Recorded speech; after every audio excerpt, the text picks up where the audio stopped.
आज की प्रातःकालीन मंगल बेला में आप सभी का तहे दिल से आत्मवंदन करती हूँ दोस्तों। आइए हम सब मिलकर सामूहिक आनापान सती ध्यान करें। तो सब लोग जिन्होंने भी चश्मे पहने हैं सर्वप्रथम अपने चश्मों को उतार दे। जो जमीन पर बैठ सके वो जमीन पर आलती पालती मारकर बैठ जाए। जो ना बैठ सके वे सोफे पर या कुर्सी पर कहीं भी एक आरामदायक स्थिति में बैठ जाए। दोनों हाथों की उंगलियों में उंगलियां फंसाकर उसे गोद में रख लें। पैरों को क्रॉस करें और बड़ी ही कोमलता के साथ अपनी आंखों को बंद करें।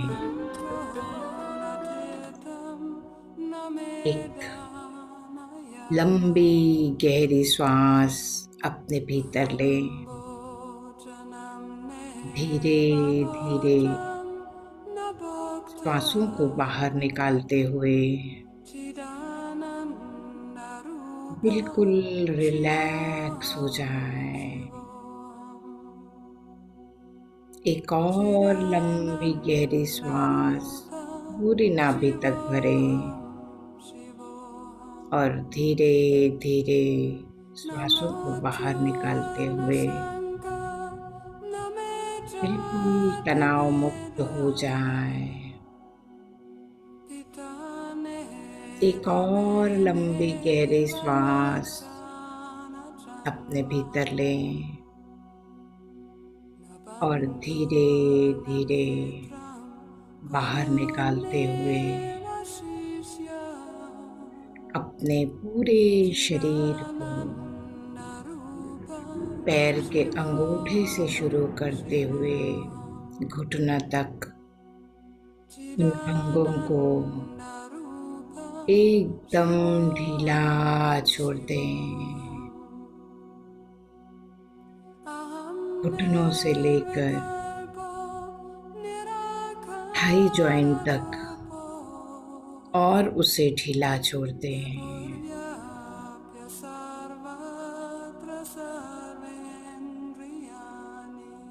बैक, लोअर बैक ढीला छोड़ते छोड़ते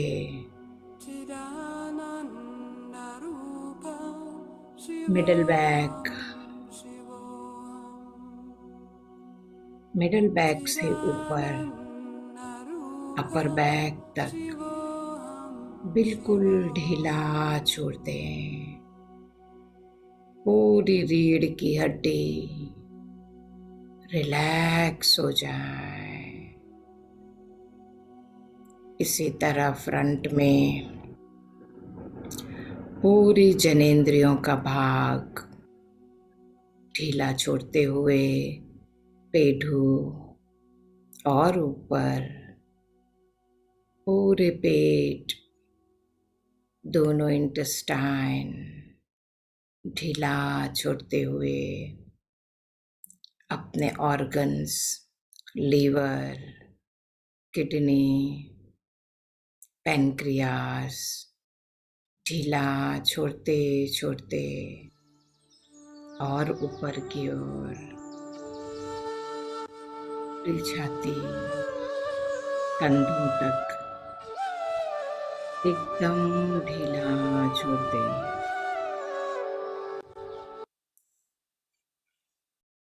दोनों हाथ की उंगलियों से होते हुए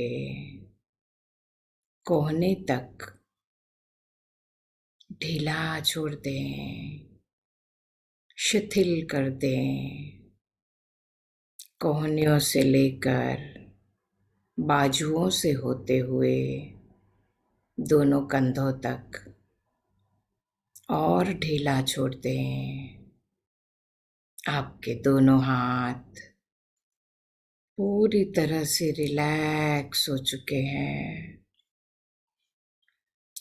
गर्दन से होते हुए चेहरे की ओर जाए।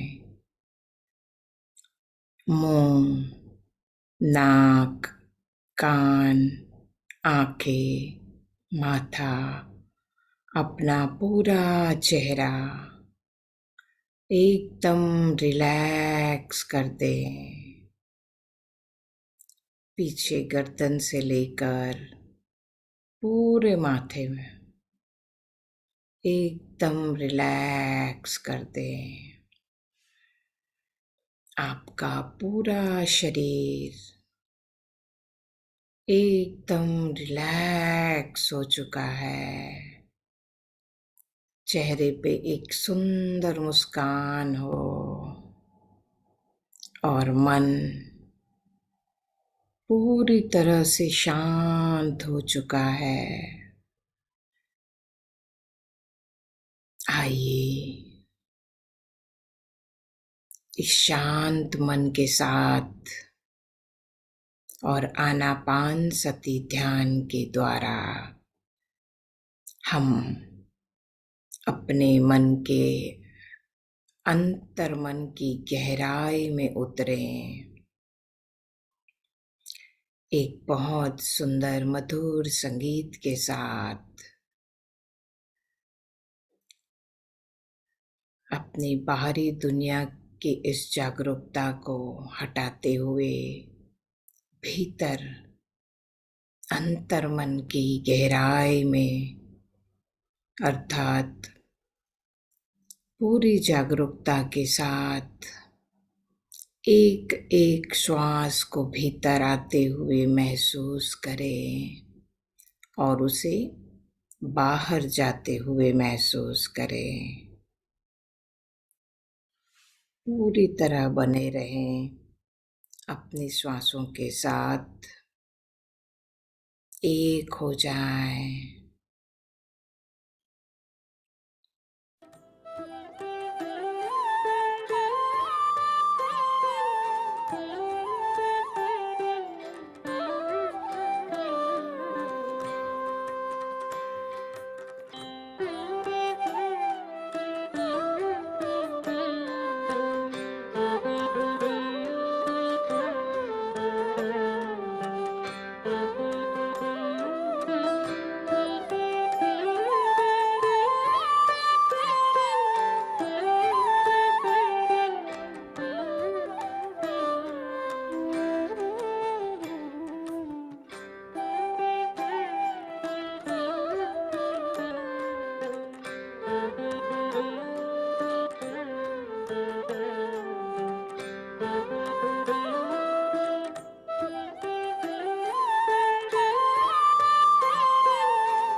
हम सब कितने भाग्यशाली हैं।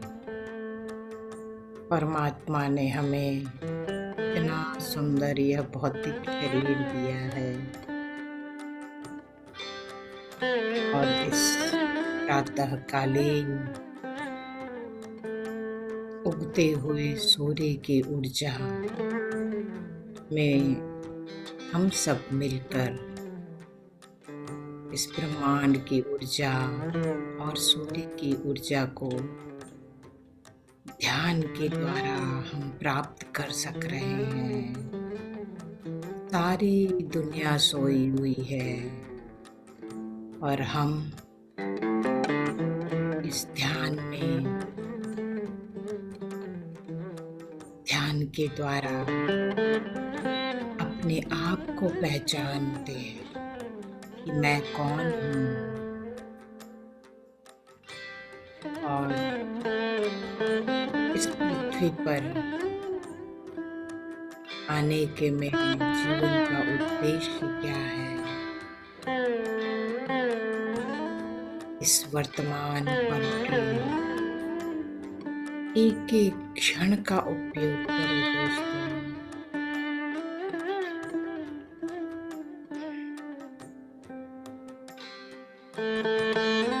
पूरी तरह से बने रहें अपने श्वासों के साथ, एक हो जाएं। एक एक श्वास को महसूस करें, किस तरह वह भीतर आती है और बाहर जाती है। आपकी श्वास केवल स्वाभाविक हो, श्वासों के साथ कोई छेड़छाड़ ना करें। पूरी तरह बने रहें इस वर्तमान पल के साथ और अपनी श्वासों के साथ।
अपने शरीर में होने वाले स्पंदनों को महसूस करें।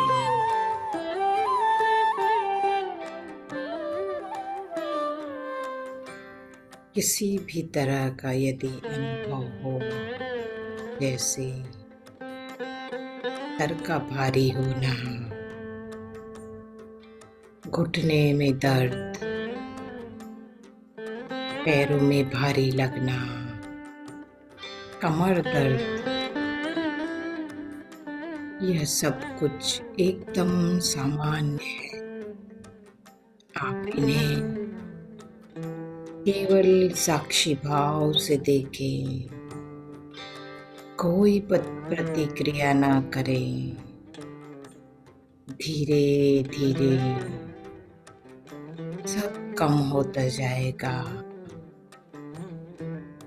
और यदि विचार बार बार आ रहे हों, कोई बात नहीं दोस्तों, यह बिल्कुल स्वाभाविक है। अपने मन को तुरंत नासिका के द्वार पर ले आओ और एक एक श्वास को भीतर आते और बाहर जाते हुए उसे देखते जाएं। इस तरह धीरे धीरे विचार कम होते जाएंगे और आप एक विचार शून्य स्थिति में पहुंच जाएंगे।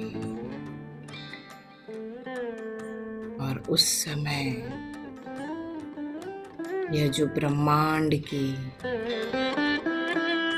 ऊर्जा है, जिसे विश्व शक्ति भी कहते हैं, वो आपके अंदर ब्रह्मरंध्र के द्वारा धीरे धीरे पूरे शरीर में व्याप्त होती जाएगी। का पूरा नाड़ी मंडल शुद्ध हो जाएगा और जो हमारी 72,000 नाड़ियां हैं, उसमें जो अवरोध हैं, जो ब्लॉकेजेस हैं, वे भी धीरे धीरे क्लियर होते जाएंगे।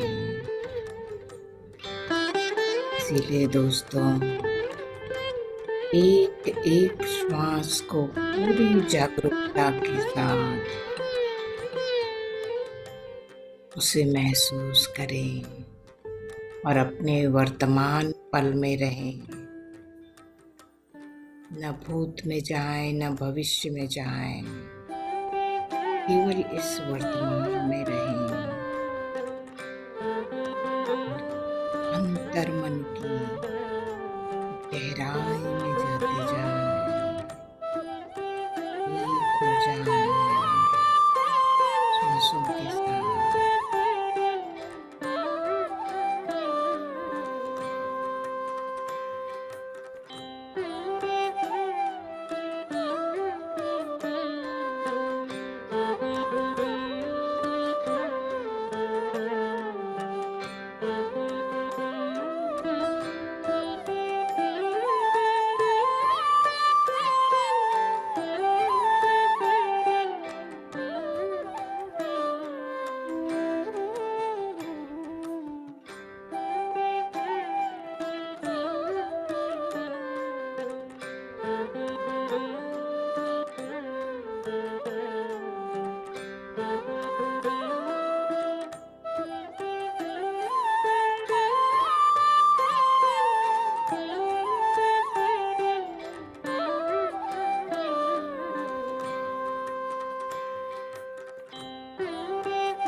दोस्तों,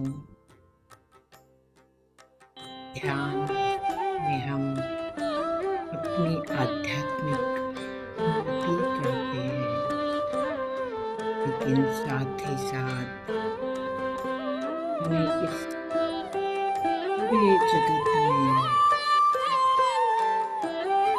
जितने भी प्राणी हैं, चाहे वे इस भूमंडल में हो या आकाश में हो या जल में, उन सभी प्राणियों के लिए हमें मंगल कामना करनी चाहिए। तो आइए एक बहुत सुंदर प्रार्थना के द्वारा हम सबको, सभी प्राणियों को मंगल मैत्री दें, सबके लिए मंगल कामना करें।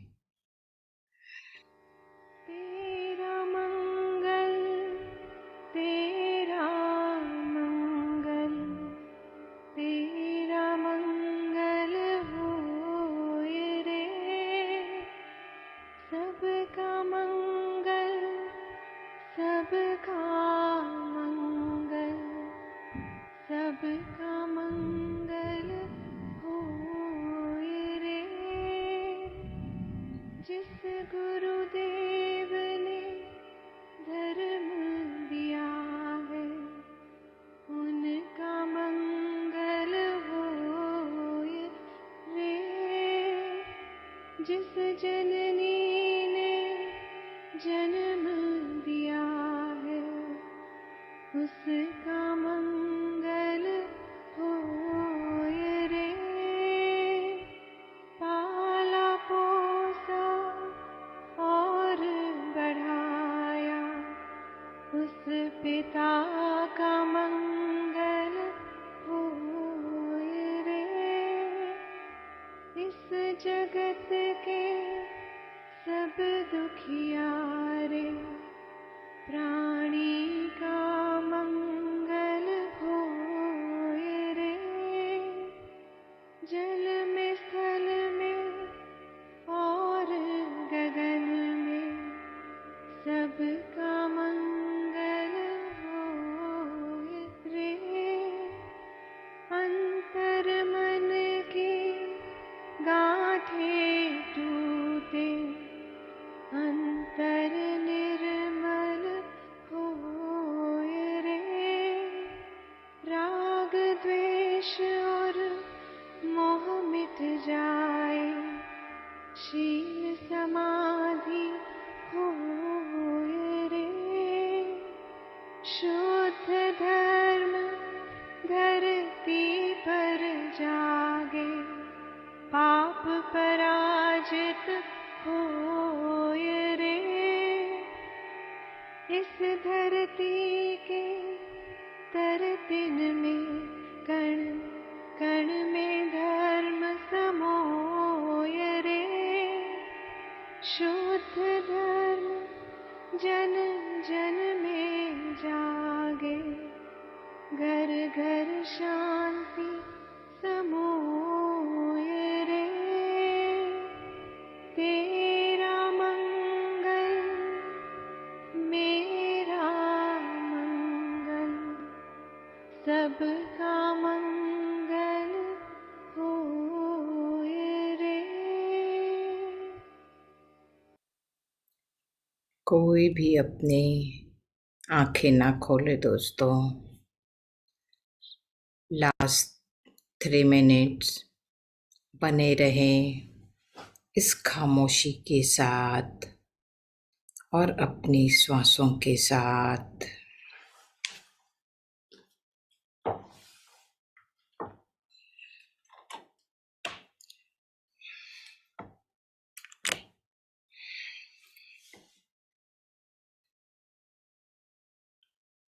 आइए हम सभी आत्माओं से माफ़ी मांगें।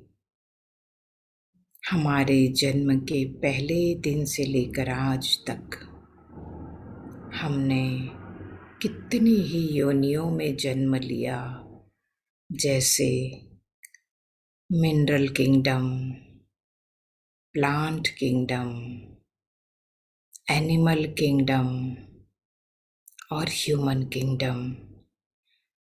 इस तरह योनियों के बाद हमने कितने ही जन्म लिए हैं हर एक योनि में। तो जन्म लेते लेते आज इस मानव देह तक पहुँचे हैं। उस समय जाने अनजाने में हमने कितनी ही आत्माओं को दुख दिया होगा, उन्हें पीड़ा दी होगी, चाहे मन से, वचन से या वाणी से। तो आज इस वर्तमान पल में और अपने इस भौतिक शरीर के द्वारा हम उन सभी आत्माओं से माफ़ी मांगेंगे। आप भी मन में दोहरा सकते हैं दोस्तों। उन सभी आत्माओं से माफ़ी मांगेंगे, मुझे माफ़ कर दे, माफ़ कर दे, माफ़ कर दे। सबको thank you, thank you, thank you, I love you, I love you, I love you कहें। इसी तरह यदि किसी भी आत्मा के द्वारा मुझे दुख पहुंचा है, मुझे पीड़ा हुई है, तो मैं उन सभी आत्माओं को माफ़ करती हूँ, माफ़ करती हूँ, माफ़ करती हूँ। सबको thank you, thank you, thank you, I love you, I love you, I love you कहें। इसी तरह कई आत्माओं ने सहायता दी होगी, मदद की होगी, तो उन सभी आत्माओं को बहुत बहुत बहुत धन्यवाद दे, थैंक यू कहे। इस तरह दोस्तों, माफ़ी मांगने से और सबको माफ़ करने से हमारे जो जन्मों जन्मों के कार्मिक बंधन हैं वे धीरे धीरे कटते जाते हैं दोस्तों। तो हमेशा सबसे खूब प्यार करें, दया और करुणा का भाव रखें, हर परिस्थिति को स्वीकार करें। यह बहुत बेशकीमती यह शरीर मिला है, इसका खूब अच्छी तरह से खूब सोच विचार कर कर्म करें, जिससे हमारा भविष्य अच्छा हो। आइए पितामह पत्री जी को कोटि कोटि वंदन करते हुए उन्हें धन्यवाद दें। महाअवतार बाबा जी को नमन करते हुए उन्हें धन्यवाद दें। इस यूनिवर्स को धन्यवाद दें, इस प्रकृति को, प्रकृति के पांचों तत्वों को धन्यवाद दें। माँ वसुंधरा को धन्यवाद दें। जिस जगह हम बैठे हैं उसे धन्यवाद दें। अपने इस भौतिक शरीर को धन्यवाद दें और इस सामूहिक ध्यान में जितने भी लोग बैठे हैं उन सभी को धन्यवाद दें। Last 10 seconds. धीरे धीरे दोनों हाथों की उंगलियों को अलग करते हुए अपनी हथेलियों को रब करें और अपनी बंद आँखों के ऊपर रखें। महसूस करें इस ऊर्जा को। 5 4 3 2 1 0। आँखों को बंद रखते हुए दोनों हथेलियों को चेहरे पर घुमाएं। गर्दन शोल्डर से होते हुए दोनों हाथ पूरी हाथ की उंगलियों तक, छाती, पेट, पीठ, कमर, थाइस, घुटने, दोनों पैर, पूरी पैर की उंगलियों तक खूब अच्छी तरह से अपने इस ऊर्जा वाले हाथों को फिराएं और फिर बड़े प्यार से अपने आप को गले लगाते हुए कहिए, I love my self, I love my life, I love universe, thank you, thank you, thank you universe. धीरे धीरे अपना समय लेते हुए एक सुंदर सी मुस्कान के साथ अपनी आंखों को खोले, अपने आप को शाबाशी दें। Thank you, thank you, thank you दोस्तों। आइए,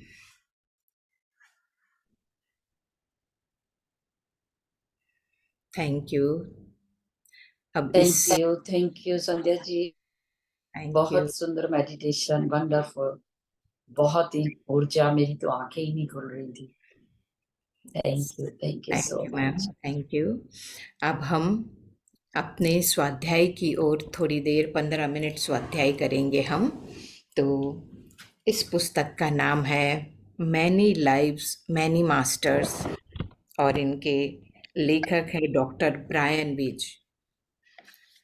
तो दोस्तों, सभी लोग अपने वीडियो को खोल लें और हम अपने इस स्वाध्याय में आगे बढ़ते हैं, जो पुनर्जन्म के बारे में और लेखक बता रहे हैं। थैंक यू संध्या जी, मैं लीव करती हूँ। हैं, okay, thank you ma'am, thank you आने के लिए, बहुत धन्यवाद। Thank you so much. Thank जी यू। जी, थैंक यू। पुनर्जन्म पर प्रकाशित किसी वैज्ञानिक पेपर के लिए एक नई अतृप्त भूख के साथ मैंने मेडिकल पुस्तकालय को छान मारा। मैंने यूनिवर्सिटी ऑफ वर्जीनिया के एक मशहूर मनोवैज्ञानिक प्रोफेसर इयान एमडी के शोध का अध्ययन किया। उन्होंने मनोचिकित्सा पर अत्यधिक कार्य प्रकाशित किया था। डॉक्टर स्टीवेसन ने ऐसे बच्चों के 2000 से ज़्यादा नमूने इकट्ठे करे थे जिनकी पुनर्जन्म से संबंधित यादें और अनुभव थे। उनमें से कई भाषांतरण प्रदर्शित करते थे, यानी वे ऐसी विदेशी भाषा बोल सकते थे जिससे उनका कभी सामना नहीं हुआ। उनकी केस रिपोर्ट सावधानी से पूरी की, शोधपूर्ण और बेहद महत्वपूर्ण लगी। मतलब जो केस को उन्होंने इकट्ठे किए थे, उस डॉक्टर ने जो एक्सपेरिमेंट किए थे, उसमें से 2000 बच्चे ऐसे थे जिनको अपनी मातृभाषा के सिवाय और दुनिया की कई भाषाएं आती थी और वे बोल सकते थे। तो आगे लेखक बोलते हैं, मैंने एडगर मिशेल का एक बेहतरीन वैज्ञानिक अवलोकन भी पढ़ा। बेहद दिलचस्पी के साथ मैंने ड्यूक यूनिवर्सिटी के अतीन्द्रिय आभास से जुड़े ईएसपी आंकड़ों का भी परीक्षण किया। साथ ही ब्राउन यूनिवर्सिटी के प्रोफेसर सीजे डुकास के लेखन और doctor Martin Ebon, doctor Helen Wambach, doctor गेडुड स्मिडलर, डॉक्टर फेडरिल लेंज और डॉक्टर एडिथ फियोरे के शोध व लेखन को जांचा। जितना मैं पढ़ता गया, मेरी पढ़ने की लालसा बढ़ती गई। मुझे एहसास होने लगा, हालांकि मैं खुद को मस्तिष्क के हर आयाम के बारे में बहुत अधिक जानकार समझता हूँ, पर मेरी शिक्षा तो बहुत ही सीमित है। पुस्तकालय ऐसे अमूल्य शोध कार्यों व लेखन से भरे पड़े हैं और कुछ ही लोग उनके बारे में जानते हैं। ऐसे बहुत अधिक शोध हुए हैं तथा प्रतिष्ठित चिकित्सकों व वैज्ञानिकों ने उनका मूल्यांकन और पुनर्प्रस्तुति भी की है। क्या वे सभी गलती से या धोखे से किए गए हैं? प्रमाण बहुत अधिक समर्थन में नजर आ रहे थे, पर मुझे अभी भी संशय था, अत्यधिक या बिल्कुल नहीं। मुझे पूरे यकीन में मुश्किल हो रही थी। कैथरीन और मैं अपने अनुभव से अपने अपने रास्तों पर गहराई से प्रभावित थे। कैथरीन में भावनात्मक रूप से सुधार हो रहे थे और मैं अपने दिमाग के क्षितिज का विस्तार करने में लगा था। कैथरीन कई वर्षों से अपने डरों से प्रताड़ित हो रही थी और अब आखिरकार उसे कुछ आराम मिला।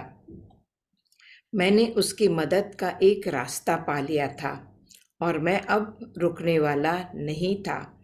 एक पल के लिए मैंने यह सब कुछ सोचा, जबकि अगले की शुरुआत में कैथरीन समाधि की ओर बढ़ रही थी।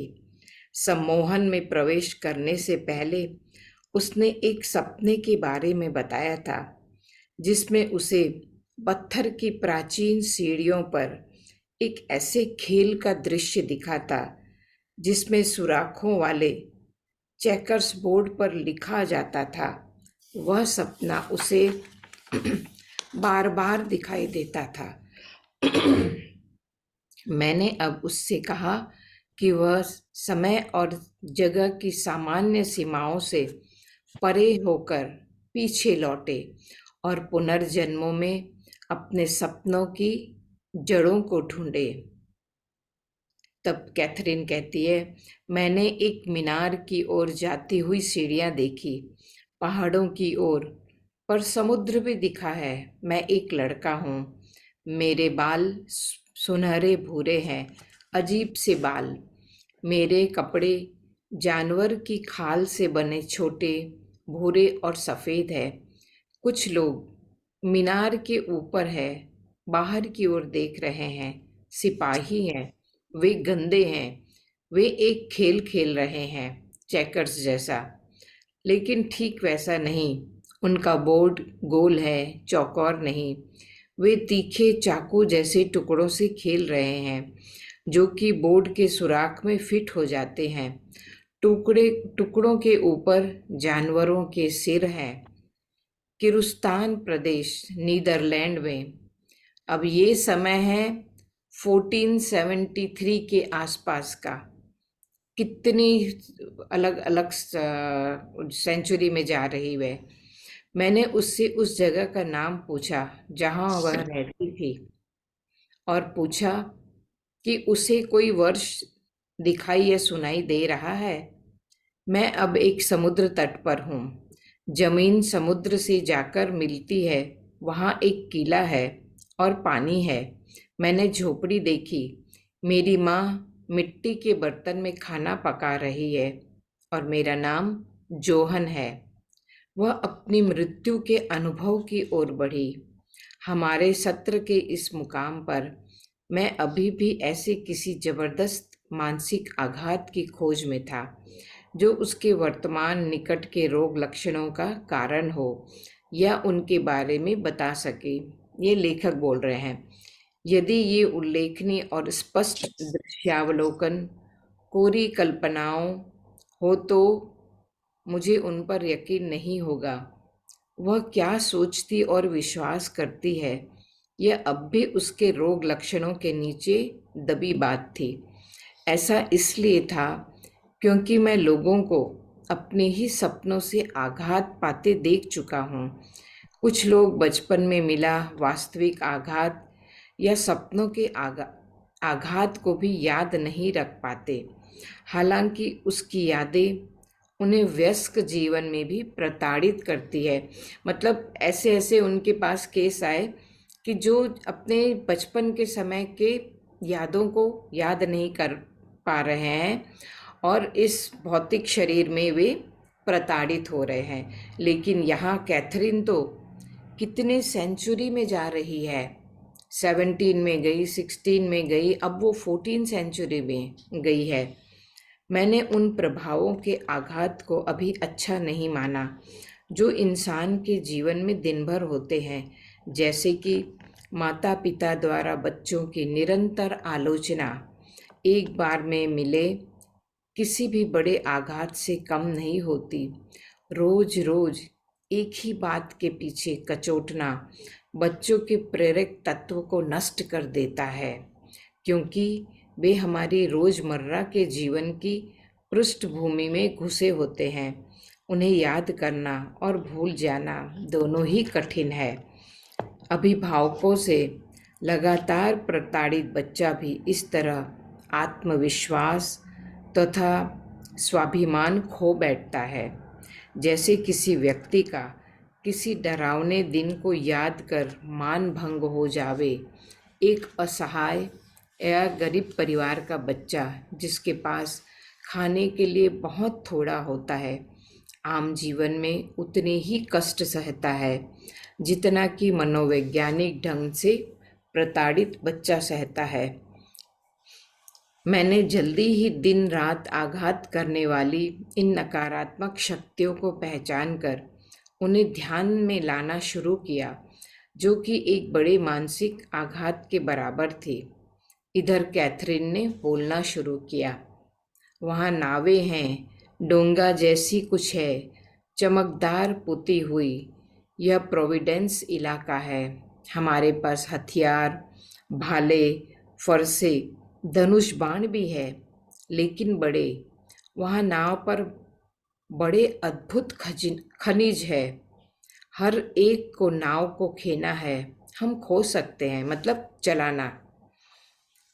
खेना मतलब चलाना। यहाँ अंधेरा है, कोई रोशनी नहीं है। मैं डरी हुई हूँ। वहाँ अन्य नावें भी हैं, शायद छापा मारने वाली। मुझे जानवरों से डर लगता है। हम एक जानवर की गंदी और बदबूदार खाल पर सोए हैं। हम स्काउट्स जैसे हैं। मेरे जूते अजीब से हैं, जैसे कि थैला टखनों से बंधे हुए। जानवरों की खाल से मेरा चेहरा आग से तपा हुआ है। मेरे लोग दूसरे लोगों को मार रहे हैं, लेकिन मैं नहीं। मैं मारना नहीं चाहती। मेरा चाकू मेरे हाथ में है। अचानक ही उसने उबकाइयाँ लेना और सांस लेने के लिए तड़पना शुरू कर दिया। उसने बताया कि एक दुश्मन लड़ाके ने उसे पीछे से आकर गर्दन के पास से दबोच लिया और चाकू से उसका गला रेत कर दिया, अर्थात उसे काट दिया। उसने मरने से पहले उस हत्यारे का चेहरा देख लिया था। वह स्टुअर्ट था, जो इस भौतिक शरीर के साथ उसके रिलेशन में है। उस समय वह अलग दिख रहा था, लेकिन उसे पता था कि वह स्टुअर्ट ही है। जॉहन 21 साल की उम्र में मर गया। उसने खुद को नीचे का दृश्य देखते हुए अपने शरीर के ऊपर तैरते पाया। वह उलझन और व्याकुलता में बादलों की ओर खींची जा रही थी, और जल्दी ही उसने खुद को एक छोटे गर्म स्थान की ओर खींचते हुए पाया। वह जन्म लेने वाली थी। मुझे कोई पकड़े हुए है, कोई जो बच्चे के जन्म लेने में सहायता करता है। उसने एक हरी पोशाक और सफ़ेद एप्रन पहना है। उसके सिर पर सफ़ेद टोपी है जो कोनों से मुड़ी है। कमरे में अजीब सी खिड़कियां हैं, कई हिस्से हैं। इमारत पत्थर से बनी है। मेरी माँ के लंबे गहरे बाल है। वह मुझे थामे रखना चाहती है। वह अजीब सी एक मोटी सी कमीज पहने हुए है। उस पर रगड़ खाने से दर्द होता है। फिर से सूरज की रोशनी में लौटना और गर्मी पाना अच्छा लग रहा था। यह वही माँ है जो मेरी इस जन्म में मेरी माँ है। पिछले सत्र के दौरान मैंने उसे निर्देश दिए थे कि वह उन लोगों की बारीकी से पहचान करे जिनके बारे में उसे लगता है कि वे उसके वर्तमान जीवन काल में भी मौजूद है। बहुत से लेखकों के मुताबिक आत्मा के समूह बार बार एक साथ जन्म लेना पसंद करते हैं। ऐसा वे अपने कर्मों का हिसाब बराबर करने, दूसरों का और खुद का ऋण चुकता करने और सबक सीखने के लिए कई जीवन कालों तक कर सकते हैं। मतलब समूह में वे बार बार जन्म ले सकते हैं अपने कर्मों को पूरा करने के लिए। इस अचंभे को समझने के मेरे प्रयास में मैं उन जानकारियों को प्रमाणित करना चाहता था जो किसी नाटक की तरह परत दर परत खुल रही थी और बाकी दुनिया उससे अनजान थी। मेरे शांत ऑफिस की मध्यम रोशनी में मुझे लगा कि कैथरीन के होठों से निकलने वाली असामान्य बातों के मूल्यांकन के लिए भी उन वैज्ञानिक तरीकों का प्रयोग किया जाना चाहिए जो मैंने पिछले 15 वर्षों के शोध के दौरान किए थे। सत्रों के बीच में कैथरीन ने अपने आप में बहुत अधिक अतीन्द्रिय संवेदी हो रही थी। उसे लोगों व घटनाओं से संबंधित पूर्वाभास होते जो सही निकलते। सम्मोहन के दौरान उसने मेरे सवाल पूछने से पहले ही उन्हें भांप लेना शुरू किया। मतलब वो और अतीन्द्रिय उसे कुछ और उसे अनुभव होने लगा कि कोई कुछ बोले उससे पहले उसके मन को पढ़ लेना। उसने कई सपने भविष्य में झांकने थे या आने वाले कल को बताने वाले होते थे। एक बार जब उसके माता पिता उससे मिलने आए तो उसके साथ हो रही घटनाओं को लेकर उसके पिता ने गहरा संशय व्यक्त किया, उन्हें यकीन दिलाने के लिए कि जो हो रहा था वह सत्य है। वह उसे एक रेस ट्रैक पर ले गई। वहां पर उन्हीं की आंखों के सामने उसने हरेक रेस के विजेताओं को रेस शुरू होने से पहले ही चुनकर बता दिया। वे भौचक्के रह गए। एक बार जब वह जान गई कि वह अपना कहा सच प्रमाणित कर सकती है तो उसने रेस में जीते सारे पैसे ट्रैक के बाहर गरीबों को बांट दिए। उसे अपने अंदर का आभास हुआ कि उसने एक दिव्य शक्ति को पा लिया है और उसका फायदा पैसा बनाने में नहीं उठाना चाहिए। मतलब जब वो बार बार सम्मोहित हो रही थी और कई सदियों पीछे जा रही थी तो उसके साथ साथ उसके अति इंद्रिय जो अंदर के और इंद्रिय वो खुलते जा रही थी।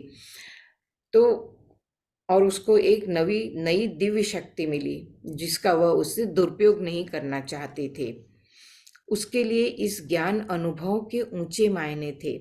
उसने मुझे बताया था कि यह अनुभव उसे थोड़ा डराने वाला था, लेकिन वह अपनी उन्नति से इतनी खुश थी कि उसने प्रतिगमन को जारी रखने में भी उत्सुकता दिखाई। मतलब और बार बार वह इस लेखक के पास आने की और उस सेटिंग को और दोहराने की बात उसने कही। उसकी अतीन्द्रिय क्षमताओं को देखकर मैं अचंभित था और मुझे थोड़ा झटका भी लगा। खासकर रेस ट्रैक वाले प्रकरण से यह एक वास्तविक प्रमाण था। उसके पास हर दौड़ के लिए जीतने वाला टिकट था। यह कोई संयोग नहीं था। पिछले कुछ हफ्तों से ऐसा कुछ विलक्षण घट रहा था और मुझे अपने महत्व को बनाए रखने में संघर्ष करना पड़ रहा था। मैं उसकी अतीन्द्रिय क्षमताओं को नकार नहीं सकता था और यदि वे गुण वास्तविक थे और यदि वे सही प्रमाण दे सकते थे तो उसके पूर्व जन्मों की बातें भी सही होनी चाहिए कि जो उसने बताया हर शताब्दी में वो एकदम सही थे।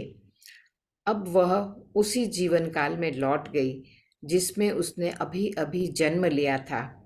यह पुनर्जन्म बहुत नया सा लग रहा था, पर वह वर्ष पहचानने में सक्षम नहीं थी। उसका नाम एलिजाबेथ था। मैं अब बड़ी हो गई हूँ।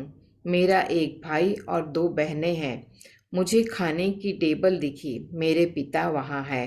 वे एडवर्ड है, वही शिशु विशेषज्ञ। फिर से उसके पिता थे। मेरे माता पिता में फिर से लड़ाई हो रही है। खाने में आलू और फलियां है। पिता इसलिए भड़के हुए हैं क्योंकि खाना ठंडा है। उन दोनों में बहुत झगड़ा होता है। वह हमेशा शराब पीते रहते हैं। मेरी माँ को मारते भी है। कैथरीन की आवाज़ डरी हुई लग रही थी और वह थरथरा रही थी। वह बच्चों को धक्का भी दे देते थे। वह पहले जैसे बिल्कुल नहीं रहे। पहले जैसे इंसान बिल्कुल नहीं। मैं उन्हें पसंद नहीं करती। मैं चाहती हूँ कि वे कहीं दूर चले जाएं। कैथरीन लगभग एक बच्चे की तरह बोल रही थी। इस सत्र के दौरान मेरे सवालों का ढंग वैसा बिल्कुल नहीं था जैसा कि मैं पारंपरिक साइकोथेरेपी में प्रयोग करता हूँ। मैं कैथरीन के साथ एक मार्गदर्शक की तरह ज़्यादा पेश आ रहा था। मैं कोशिश कर रहा था कि 1 या 2 घंटे में पूरे जीवन काल की पड़ताल कर लो।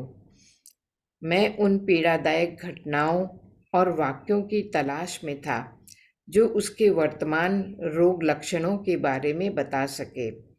पारंपरिक थेरेपी की सुस्त गति से बड़े स्तर पर की जाती है। मरीज द्वारा चुने गए एक एक शब्द का अर्थ, भेद व छुपे अर्थों का विश्लेषण किया जाता है। चेहरे का हर एक भाव, शरीर की गति, आवाज के हर एक उतार चढ़ाव पर ध्यान दिया जाता है और उनका मूल्यांकन किया जाता है। हर एक भावनात्मक प्रतिक्रिया की सावधानी से पड़ताल की जाती है। स्वभावगत रचना को परिश्रम से टुकड़ों के साथ जोड़ा जाता है। हालांकि कैथरीन के साल मिनटों में बीत रहे थे। कैथरीन के सत्र ऐसे थे जैसे कि इंडी 500 कार को पूरी क्षमता के साथ चलाना और भीड़ में चेहरे को ढूंढने जैसा था। मतलब लेखक बोल रहे हैं कि वो इतना जल्दी एक साल से दूसरे साल में, दूसरी सदी में पहुंच जाती थी कि उन सबको बटोरना और व्यवस्थित करना थोड़ा मुश्किल लग रहा था। तो आज दोस्तों हम अपना स्वाध्याय यहीं पे पूरा करते हैं। इसे सुनने के लिए बहुत धैर्य से आप लोगों ने सुना, बहुत बहुत थैंक यू दोस्तों। हम कल इसे वापस फिर से पढ़ेंगे। Thank you, thank you, thank you. Thank you. समझ आ रहा होगा ना? हाँ हाँ, बहुत सीधी भाषा है और बहुत अच्छी है। बार बार जब जन्म लेते हैं ना तो पुनर्जन्म से भी इस पुस्तक को रिलेट किया हुआ है, रिलेटेड, और इसीलिए बार बार बोलते हैं कि मैनी लाइफ्स मैनी मास्टर को पढ़ो। थैंक यू दोस्तों। Thank you. कल हम फिर वापस इसी समय, इसी जगह, इसी मंच पर मिलेंगे। Thank you, thank you, thank you, thank you all. Thank you. Yes.